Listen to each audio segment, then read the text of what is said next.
the world and I've seen most everything. Rich oil tycoons and big movie stars and table coats and limousines. Well, east is east and west is west, but back home is where I like it best for tender love and care. You can't get anywhere. Bless my happy home, little.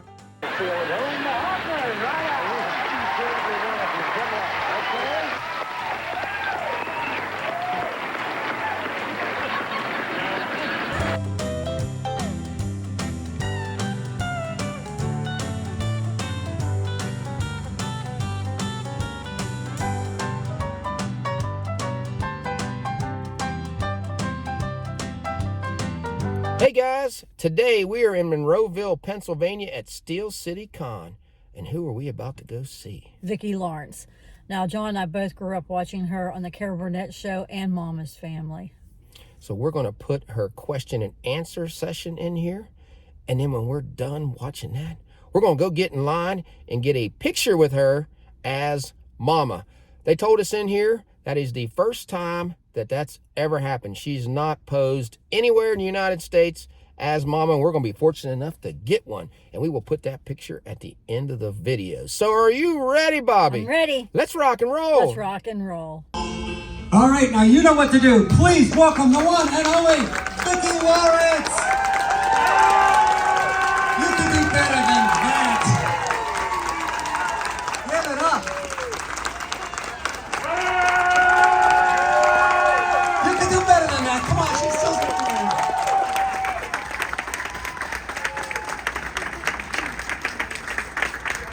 It is so nice to have you.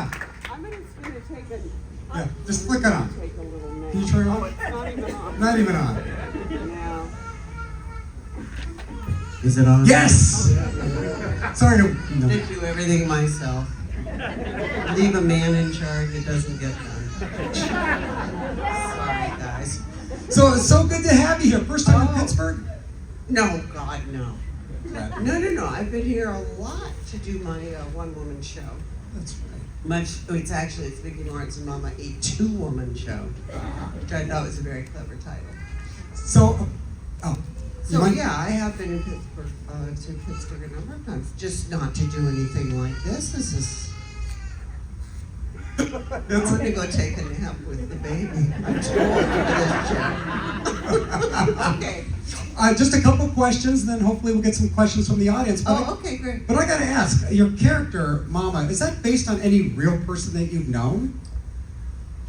Well, I was only 24 when I started doing that, so I would have to say mother-in-laws that I have known. Mothers that I have known. Yeah, my mom called me one night after the show aired, and there was a family sketch on the Burnett show, and she called and she said, "You take that old lady way too seriously." And I thought, oh God, I guess I'm really hitting a nerve. Yeah, and I had a Southern mother-in-law for a nanosecond. I was married for 10 minutes to a songwriter named Bobby Russell, and literally 10 minutes. And I had a Southern mother-in-law. So, yeah, I would say I got a lot of the, and then basically, that part was written for Caril. And they had planned on getting a guest star to play Eunice, but Caril said, I want to be Eunice, and I want Vicki to play Mama. The writers were very upset. They were mortified that and then she said, I want to do it Southern. Now they were really pissed off. And the first time they saw us do it, they threw down their pads and pencils and stormed out. They said, you've ruined it. You've ruined the sketch. What was the first sketch like? What was So it was just basically, I was going to say, I was trying to do like an older version of what Caril was doing. An old version of Eunice. Nice. Sorry. But so, as far as like the acting, the singing, you do it both, you do it so well. Do you consider yourself an actor that sings or a singer that acts? Oh, I do a little singing. I don't think. Oh, come on, hit. I don't want to bore the crap out of people, so I only sing a couple songs in my show. But if you've had a juggernaut, like The Night the Lights Were Down in Georgia, Boom. you have to sing it. You have to sing that thing, right? How did that song come about? Well, the guy that I was married to for 10 minutes. I Like the only good thing that came out of the whole dang marriage was that he wrote this song that he hated. And I said, it's a smash. And he said, well, then you do the demo, which I did. He took it out. We took it to Hollywood to his producer, who said this is pretty good. He tried to give it to everybody. He was going to call Liza Minnelli. I said, Liza Minnelli is not right for this song. And he called Cher because he was Cher's producer. Cher never heard the song. Sonny heard it. He said the song sucks. It'll offend the entire southern half of the country. So anyway, finally, his producer just threw up his hands, literally, and said, let's just go in the studio and do it with Vicki. So that's how it happened. Yeah. Before we get to questions, I just and by the way, it was the ultimate demise of an already doomed marriage. So there you go. So I got a gold record and I got the dog. And I outlived the son of a bitch.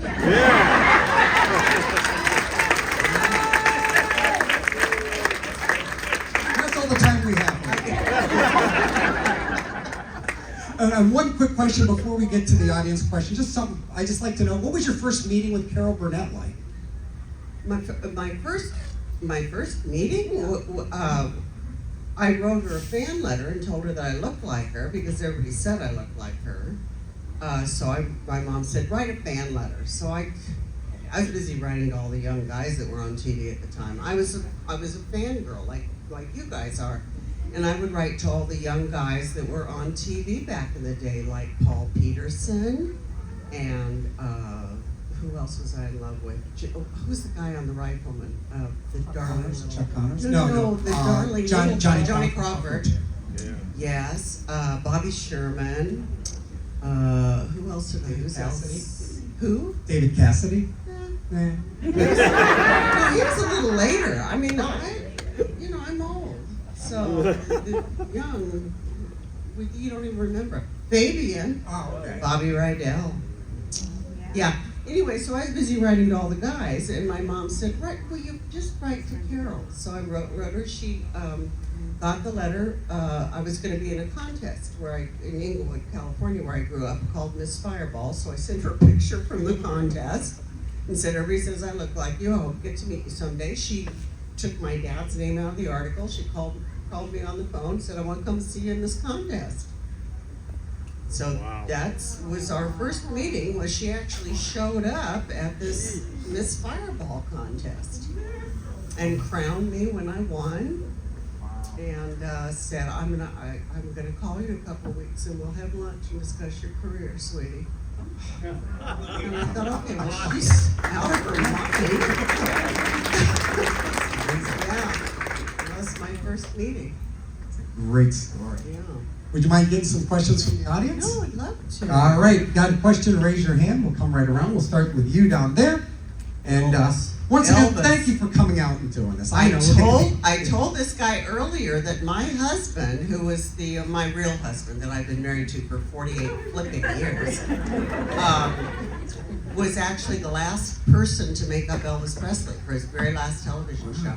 He got the call 2 weeks before I was going to have our son. I was very pregnant, and he said, I'm going to go do Elvis Presley's makeup for his special. And I said, well, but I'm pregnant, I can't go. He said, who said anything about you? If the baby starts to come, cross your legs. I'm going to do the king. All right, that's hard to intro. Let's see what you got. My favorite episode is when Aunt Fran dies in the bathroom of the Bigger Jigger, and I was wondering why you guys wrote her out. Did she just not want to come back and do guest appearances anymore, or? Well, Mama's Family was first on NBC for a season and a half, and they kept moving our time slot around. It got worse every 6 months. It got worse. We were opposite Magnum PI with Tom Selleck, and they said, oh, well, they're doing too well there, so they moved us opposite the Love Boat. They just kept putting us in horrible time slots till they felt like they had the ammunition to cancel us. And I think what the deal was that the young guys at the network just really didn't understand a young woman playing an old woman, and they did not understand rural comedy, which are some of the best comedies in the world. But they didn't get it. So we got canceled and sat for like a year and a half before we went into syndication, first run syndication. And it was during that year and a half that I lost both Betty and Rue to the Golden Girls. I remember Betty saying to me, I ran into her on, I can't remember what show we were doing, I think it was a game show or something. She said, I just did a pilot, and I really think this could be the one. And that was the Golden Girls. And so I lost both those girls to the, they went away to do that crappy show, The Golden Girls. Yeah. So we have a question on that side of the room. So you played Hannah and Miley's Mama on Hannah Montana, and I was just wondering, what was your favorite part about working on the set of Hannah Montana? Like, was there any drama? That I'm kind of nebby. I want to know if there's also any drama. So what was your favorite part about working on the show? There wasn't really any drama. Miley pretty much ran the set. She was always telling her dad what to do. Dad, stop it! Get over here. She was, very smart, very precocious. And the producers, when I went to work on it, they said, we're trying to hire really good actors to be around her because she's a sponge and she will get it all. So if you have any advice for Miley, please pass it on. And so one of the first things I taught her, we were doing a scene in the kitchen, and we were having trouble getting everything coordinated. And I taught her one of the first things that Harvey Korman ever taught me, which is make your props your friends. And so if the bottle goes here, you remember that line, and then you stand up and you remember that line, and it just kind of makes the choreography a lot easier. So I said, Miley, we just got to get this coordinated, choreographed, which we did, and the scene came out great. Flash forward 4 years, and I'm on one of the very last episodes of Hannah Montana, and Mama and Miley are going to a very fancy tea room to have high tea. And so we're all dressed up, and they used to just block and shoot. Like you would rehearse the scene, and then they would shoot it. So we walk it, they roll tape, we're going in to do it, and the first thing we do is sit down at this lovely little table, the tea table, and everything, the table's all set and everything, and I put my purse on the table, and I said, you guys cut, I'm sorry, stop, because I know that purse is gonna be in the way. And I looked at Miley and I said, what did you do with your purse, sweetie? She said, I put it on the back of my chair, Vicki, make your props your friends.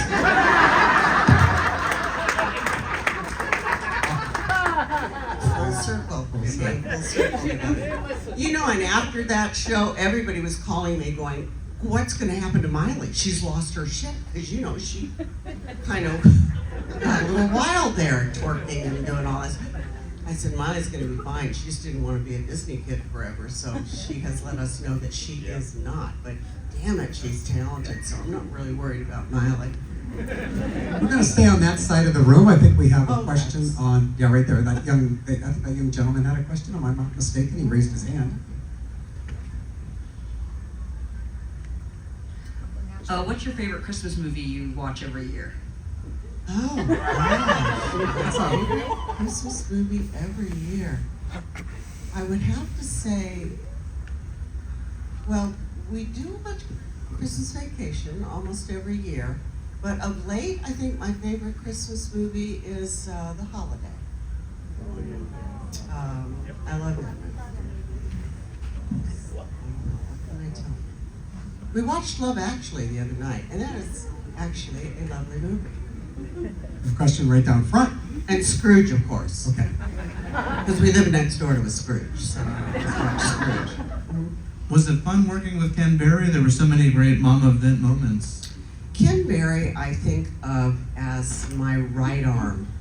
He's just there for you. He's like dancing with a great partner. He's just always there and always funny and so underrated. And I would have so many fans come up to me during the Mama's Family run and say, Ken Berry's really good. And I would say, oh man, you guys should have seen him when he danced on the Caril Burnett show. He was just, and I think of like Derek Huff nowadays, and Kenny just kind of missed that window where he could have been just ginormous because he was so talented. Yeah. So working with Ken Berry and Tim Conway, How did that contrast comedy-wise for you? Two different, completely animals. Well, yeah, Ken is always there for you. Tim is, God knows where Tim is. Tim just lived to wreak havoc. He lived to upset everybody. It was, and I didn't even know this until after the Burnett show. He was dyslexic. So he couldn't really, he had trouble reading the scripts and deciphering the whole thing. So that's why he wrote a lot of his own stuff. He wrote all of those Mrs. Wiggins sketches. He wrote a lot of the stuff that he and Harvey did together. He wrote a lot of the dentist sketch. He wrote a lot of that stuff because it was probably easier for him than learning a script. But he was just a devil. And we used to do 2 shows on the Burnett show. It was like a live show. We had an audience that was roughly the size of this room, probably about 250 people. And if the first show went really well, the director would give Tim the okay to do whatever he wanted on the next show. So you never knew what was going to happen. And we used to have cue cards back in the day, like, I don't remember, Caril was black, Harvey was green, Tim was red, I was blue. And if you looked out in the audience and saw a red cue card that said savor, that meant here comes the joke that nobody has heard before that is going to save the whole sketch. And you would just fasten your seatbelt and go, okay, here we go. At one point he had so many savor cards that he wallpapered his office in them. He walked in and it just said savor everywhere. But I gotta congratulate you for the ultimate one-upmanship when he was doing the elephant story. Yeah, The ultimate. I didn't do a lot of that cracking up like everybody else did because honestly, I didn't really feel that I had earned the right to play in the sandbox with the grown-ups. I was still learning. So in many of the first years of the Burnett show, you didn't see me cracking up at all. I just didn't feel it was my privilege. But when Mama came along, I got a little braver. And the night that we did that particular sketch, when Tim got written into the family sketches, Caril pulled us all aside and she said, you guys, you know how much I love these characters. You know how serious I am about these sketches. I do not want us breaking the fourth wall. We are going to keep our composure, keep it together, and be serious. So, and we did, most of the time we did pretty well, but that particular sketch came along, and you know what happened. Caril fell apart.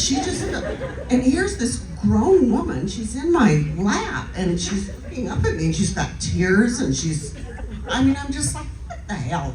Get a grip, for Christ's sake. And I'm keeping my composure because I've been told by my boss to keep my composure.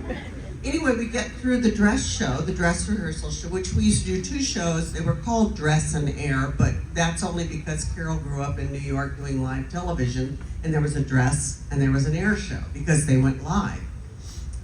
So they do a dress rehearsal and then they do the air show. That's the way our schedule was set up. So on the Burnett show, you'd do the dress rehearsal at 4:15. You'd be done like at 6 o'clock. We'd have like an hour and some odd minutes to get your makeup touched up, to get dinner if you're hungry. And during that time, you would get notes from the director about the next show. And it could be anything like, we're changing your mark in the finale. We're changing this line. We're changing the running order. It could be anything. So he came by my dressing room that night. He knocks on the door, Dave Powers, our director. He says, I have only one note tonight. The elephant story will be different, and good luck. So by now, this is like, I don't know what, that was like I think that was the last season of the Burnett show, the 11th season, and I'm now married to Al. My husband, Al Schultz, was the makeup man on the show. So he's sitting in my dressing room, and the director came by, and after the director left, I said, how the hell does he get away with it? And Al looked at me, he said, get him. So I think maybe it was Al that unleashed that monster that night. And I got him. I got him, yeah. Okay, and we have a question right back here. Let's head back there. Come on out. Right, here you go. So great to have you with us, Vicki. Merry Christmas. Merry Christmas. So my one question for you is, Out of all the moments you look back on in both your life and career, which moments are you the most proud of? Well, I guess every mother says her children, right? Most of the time I'm proud of them. Sometimes you want to sell them, yeah. Yeah, I mean, my family, I guess, is the most important. It's a boring answer, right? What do you really want to know? What would you really like me to say? What is the most? What was the question? What is the most? Here, I'll have you repeat it since it was your question. The most? Okay, so the question was, out of all the moments in both your life and career, which moments are you the most proud of? The kids. We have a question right down here. Hi, Vicki. I did love the sitcom, The Cool Kids. Oh, thanks. It was so did funny. And I was just wondering if you could share any memories you have of Leslie Jordan on set, or what was your favorite? Leslie. You know, I became a fan of Leslie's when he did Boston Legal, and he had a storyline with Betty White in there. That's where I found him. He was everything that I think everybody fell so in love with during the pandemic. He was just funny. He had the best old stories. He had the most incredible stories about his former life. When he did drugs, I mean, he'd be telling us stories about when he was in jail. Oh, and I woke up in the lumber yard in West Hollywood. Leslie. Anyway, he had this incredible second life, and he was just so happy when this happened to him. He finally bought his dream condo, and he never got to move in. And I still can't believe he's not going to be on the other end of the phone when I call. It's just still hard to believe. He was just adorable. He's just as adorable as everybody thinks he was. He's the reason I drink sweet tea to this day, right? Some sweet tea. He had a big old jug of it on the set. Don't get me some sweet tea. I need to be cutting down on the sugar because I need to go on a diet. He's always on a diet. And the wardrobe gal would always say, "Oh, honey, let's just get a bigger size." I loved him. I miss him. I miss that whole cast. It was such a Martin Mull, what a doll baby, and David Allen Greer, just so fun. I just felt so fortunate. I was really sorry. But I think we got caught in that right when we were due for a pickup is right when Disney bought Fox, and I think we just got lost in the shuffle. Yeah, I do too. It was fun. We have a question on the far side of the room. Hi. I was wondering if Caril Burnett hadn't interceded in your life at that moment and show business wasn't on the table, what would you have done? Oh, I was just telling, there was a dentist here this morning getting a picture, and she wanted me to pose with her toothbrush. And I said, she said, I'm a dentist. I said, I thought I wanted to be a dental hygienist. I don't know why. I kind of have a tooth fetish. I don't know what that was about. And then I figured you could wear a uniform to work every day and you wouldn't have to stress over what to wear. And then you could spend all your money buying cute stuff for the weekend. I don't know what I had a crush on my dentist when I was growing up because he was so handsome. I don't know what I thought. Dental hygienist. That would have been a funny one, hopefully. Mike, if you want to head to the way back far part of the room, looks like we got 2 questions there. We got time for about 2 or 3 more. Then you got to prep for your photo op, if I'm not mistaken. Yes, I do. I've never done such a thing. I have never dressed up as Mama and interacted with fans ever. I got roped into it for this show. I said, well, maybe that would be fun. I've never done it. I've told a number of people, I don't think anybody has a picture off. I don't think anybody off a set has maybe a random stagehand that caught me right before I was going on as Mama in my show, but it's not something I've ever done. Thanks for that. We'll see how it goes. I have a feeling she's going to be really angry. We're ready. We're right in the back. What is your fondest memory of being on Hannah Montana? Oh, well, I think I shared it with you. I loved being around Miley and, well, Dolly Parton. I remember the week that I was on that they said Dolly's going to be there this week, and I went, oh my God, what do I wear to the table read? Because you know she's going to look great. I might need to get a manicure. She's going to look adorable. Well, when you meet Dolly, have any of you met her in person? When you meet her in person, don't you just want to go stand there? I just want to look. Just stand there, because I just want to see all of it. And she's just amazing. And she is the sweetest thing you will ever meet in your life. She's the nicest person. And she's just absolutely perfect head to toe. I just laughed. I went, why did I think I was going to get my nails done? What the hell? Her nails are like 2 inches long, and she plays the flippin' guitar with them. I don't know how she does it. She's just adorable. Another question in the back, and then right in front of you. There you go. Let's get those two. Or is that one person with two hands? No, there's two questions. One person with 2 hands. Okay. In the air at the same time. Hi, Vicki. So we already established that Carl died in the bathroom on the Caril Burnett show. Okay? I always wondered, whatever happened between Eunice and Ed? Did he leave her for a cocktail waitress or something like that? No, I don't remember. And then Dick Van Dyke came on the show. It was just one episode, I think. Actually, I don't remember. Dick was on the whole last season of the Burnett show. The whole 11th season, and I had a dressing room right next to Dick Van Dyke, and I was like, oh my God, because I just loved that show when I was a kid.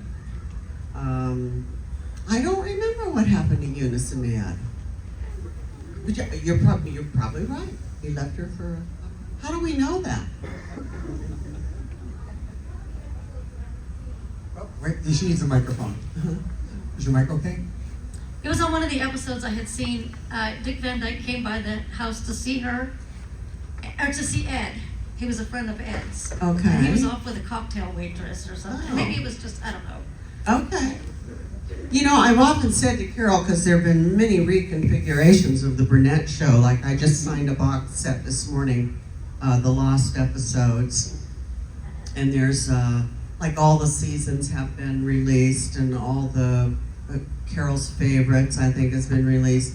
And I said, Carol, all I ever hear is, could you release all the family sketches as a set? But I guess there's writing issues, and there's all kinds of reasons where that's really difficult. But I mean, that would be a great box set, all the family sketches, because they were so good. They were so beautifully written. Let's get one more question, then she's got to get made up to do her photo ops. Let's head right down front for the last question. And thank you again for doing this with us. Oh, my pleasure. I just wanted to know, did you enjoy working with Buzz and Sonia more than Bubba? Or did you have a favorite? Oh, well, you know, I think what happened, Buzz and Sonia were adorable. They were. But I think the network, when we were on the network, really felt like they needed that teenage element in the show. And I'm not sure the producers or the writers ever really embraced that.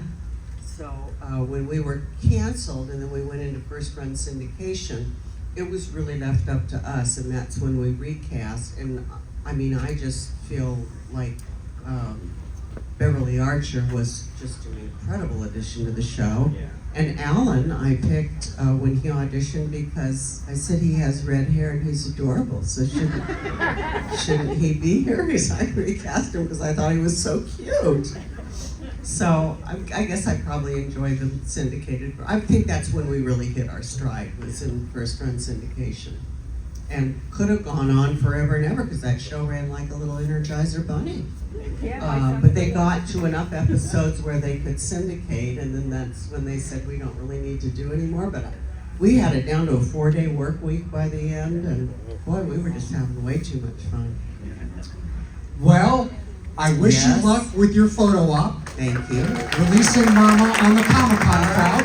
Give it up, Vicki Lawrence. You don't want to miss your photo op. You can do better than that. Thank you so much. Keep it going. Once again, Vicki Lawrence. She's going to be getting made up as Mama for her photo ops. If you haven't signed up for one yet, hopefully there's some room. Excellent job. Good one, everyone.